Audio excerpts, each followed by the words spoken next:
वह हिल नहीं रहे थे। इस दुनिया में कुछ भी मुमकिन था, इसीलिए निक तय नहीं कर पाया कि वह सो रहे हैं या मर चुके हैं।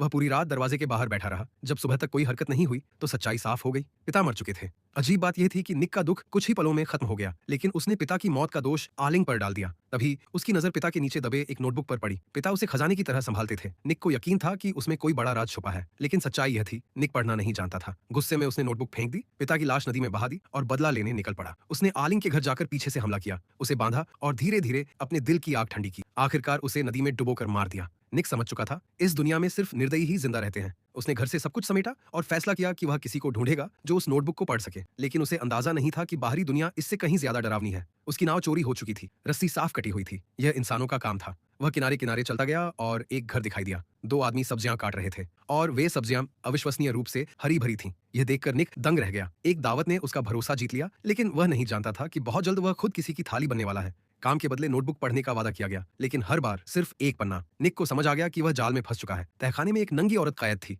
वह भी खाने के लालच में यहीं फंसी थी। दोनों भागे और खून खराबा हुआ। आखिरकार वे नरभक्षी कबीले के हाथ लग गए। लड़की को अलग किया गया, निक को कैद कर दिया गया। मरने से पहले निक की बस एक इच्छा थी कि कोई उसके पिता की नोटबुक पढ़ दे। एक चश्मे वाला आदमी उसे पढ़ने लगा और अंदर से टूट गया। नोटबुक में पिता का प्यार, त्याग और वे शब्द थे जो वह कभी कह नहीं पाया। वह सख्त इसलिए था ताकि बेटा कमजोर न बने। वह जरखाता रहा ताकि बेटा जिंदा रह सके। पूरा पढ़ते पढ़ते चश्मे वाला आदमी रो पड़ा। उसने पूरे नरभक्षी कबीले को मार डाला, निक को आजाद किया और अंत में खुद को भी गोली मार ली, अपने गुनाहों का प्रायश्चित करते हुए। लाशों के बीच खड़ा निक खामोश था। अब वह जान चुका था उसका पिता उससे कितनी शिद्दत से प्यार